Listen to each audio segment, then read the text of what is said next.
Children are dying, women are being wounded, there's opposition, there's hostility. Those are all real things that we have to confront.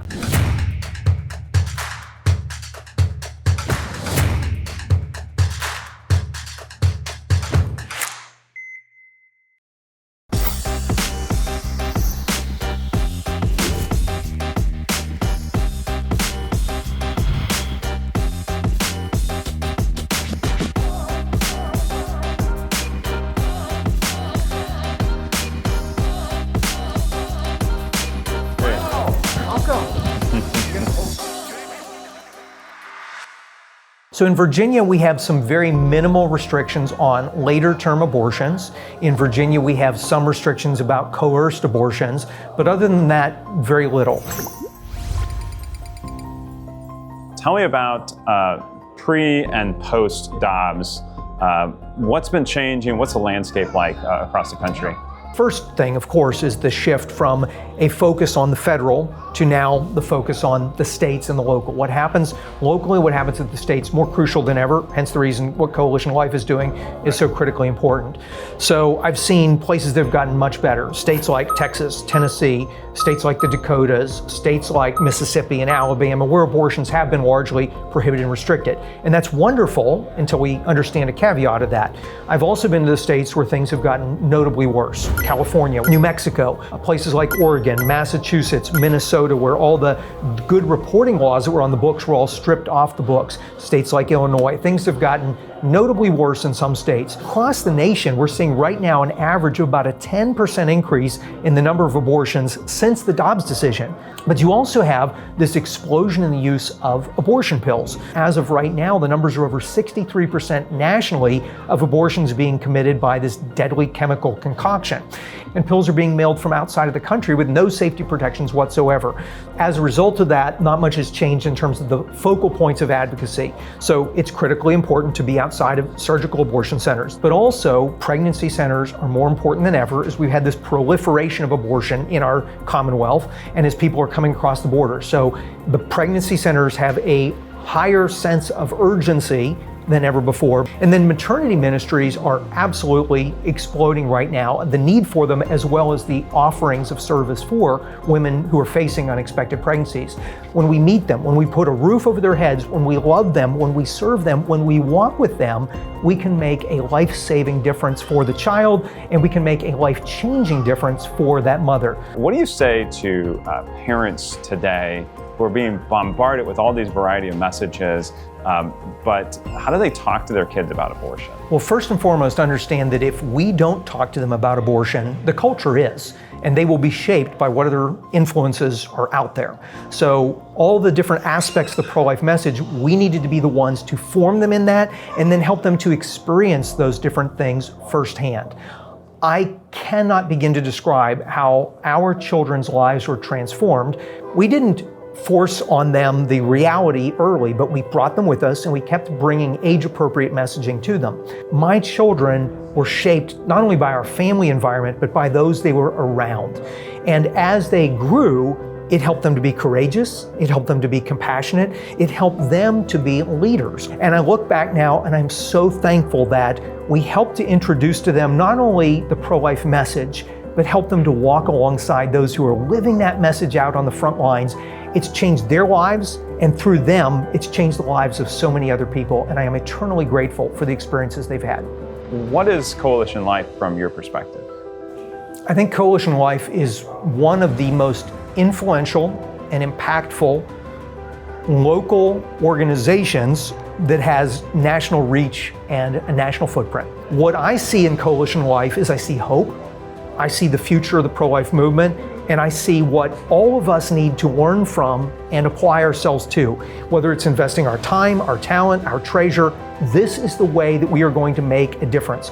Coalition Life is what has been largely a missing link in cities and towns across this country, and I believe right now it's ripe with opportunity, and I'm so excited that you're going around and helping others to see the opportunity and the challenge, the obligation we have to meet this problem right where it happens in our backyards.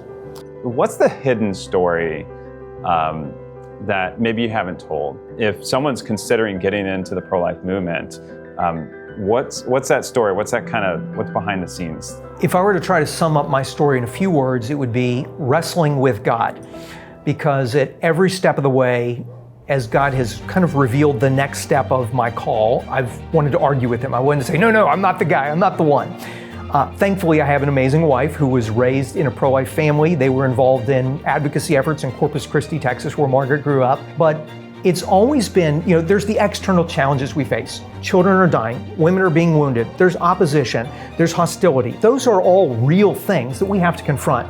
What I found were the most daunting were the internal struggles. Fear, self-doubt, lack of self-confidence, sense of powerlessness. Those things are what kept me paralyzed in fear, but God put on my heart, you have some role. Take a step. I didn't want to, but Margaret encouraged me and we took a baby step. We went to a meeting, we went to another meeting, we took another step. And the other thing that really helped along this journey as I'm wrestling with God is he continued to burden my heart about this. So I would meet somebody who had had an abortion and they would share with me how profoundly it harmed them. Or I'd meet a father who had been pushed to the sidelines, told, you don't have a say in this, it's not your choice, it's the mother. Or whether it's to see an image of a child who'd been aborted and my heart would just be ripped to shreds. Or meeting somebody who survived an abortion and realizing this is the alternative.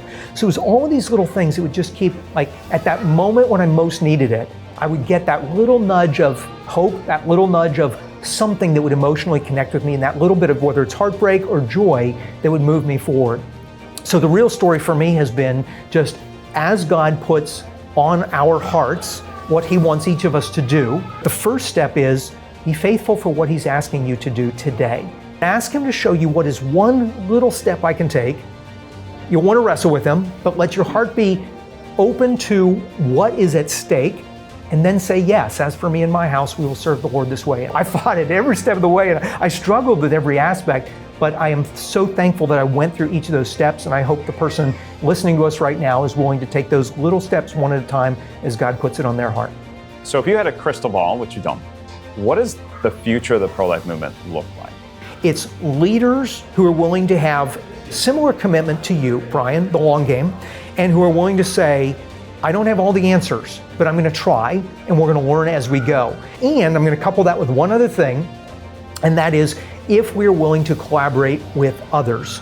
That's how we're going to make the most enormous gains in this landscape. Together, we can affect exponential change that we can't possibly accomplish on our own. It's critical at this moment that we don't lose heart. We must take heart in knowing that our cause is just, it's right, and that it's making a difference. If you're willing to say the four most important words that any of us can say to any person facing an unexpected pregnancy, you can make all the difference. And those words are, I will help you.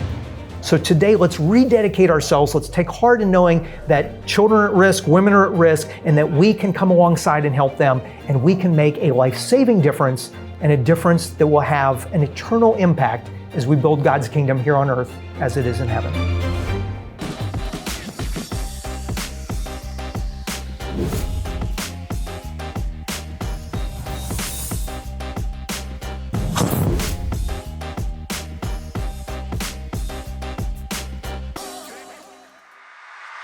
Much like the environmental groups always focus in on the elephant or the tiger or the panda, and they really want to save the algae and the amoeba, we need to save the embryos. And I think the education to people on the IVF industry is probably our biggest task at this point. Because if we can save the embryo and life beginning at conception, then we save everybody. Seeing what's happening in the election process, the courts are our only hope in personhood. I expect that the court will have to, much like Alabama, declare that embryos are people, and then let the laws follow that as people decide at what point it's okay to kill a baby. As Catholics, we believe that life begins at the moment of fertilization. An embryo is made, and therefore it's a person and needs to be protected from then on. But we know that late-term abortionist Leroy Carhart was here forever. We were successful in moving him, and then he has since died, and his clinic is closed. Tell us the landscape of Washington, D.C. Washington, D.C., unfortunately, is under self-control, and Congress has oversight, but they're not want to do much with it. So there are no restrictions whatsoever. There's no reporting requirements. There's no requirements for reporting underage children having sex, being raped. The Capitol Hill Pregnancy Center, Joe Meat, had a 15-year-old that already had 5 abortions. Being trafficked, but no reporting requirement, right? There's not even a requirement to be a doctor, and you can do abortions out of the back of a car, in a hotel room, or any place else. And we don't know where they are. So there's no zoning laws at all? There's no zoning laws, there's nothing. The Planned Parenthood was built right next door to a charter school and across the street from a middle school. So it sounds like Washington, D.C., it's just wild frontier. Anybody can do anything. Anything Right. goes. You can have a late-term abortion in Washington, D.C. if you really want it to. So how is what we're seeing in Washington, D.C. lay a kind of a precursor to what we're seeing in a lot of these other? Cesar Santangelo was caught 10 years ago on tape saying that he would leave a baby on the table to die. We couldn't prosecute him because we didn't have evidence. Since then, we had a couple of sidewalk counselors that found the box of 115 babies. They buried 110 of them, but 5 of them were post-viability, we believe, and are sitting in the morgue across the street here, waiting for an autopsy. The district government says there's no laws on abortion, so there's no crime. We say that a federal crime of either partial birth or infant born alive, but we need an autopsy. And under the Democrats, we won't get an autopsy. So they've at least agreed to not destroy the evidence, and we were waiting for a Republican to come in so we can get autopsies. And they can do tests when they thaw them out to find out if there was dioxygen used or any other toxins, and they can find out whether there's oxygen in their lungs if they're born alive. So that's the hope, that we would be able to get that done. And then we know that the majority of abortions are being done chemically. And so the Comstock Act, we have to see what happens with that in preventing it. What's the Comstock? So the Comstock Act was passed originally to prevent pornography and other debauchery being circulated. And one of the things that actually list are any equipment or products used to create abortions.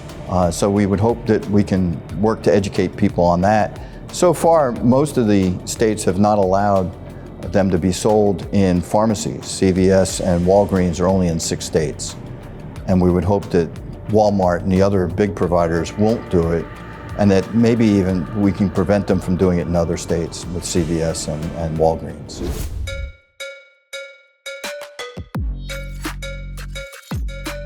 Hey, we're at the Princeton Executive Square here, which is the Metropolitan Family Planning Center. We are so excited to now be in the Washington, D.C. area, home of, unfortunately, nearly 20 abortion facilities here in this area. Does not look like a really great neighborhood. This abortion facility does abortions up to 17 weeks. No restrictions on abortion whatsoever.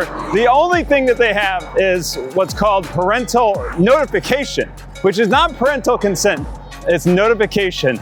And so you can have an abortion in Maryland at this facility or anywhere all the way through all 9 months of pregnancy. That means late-term abortion here in the Maryland area. It's a sad, sad thing for the United States here today. Let's continue to pray for an end to abortion. Like, comment, and subscribe. We'll see you as we continue this pro-life journey.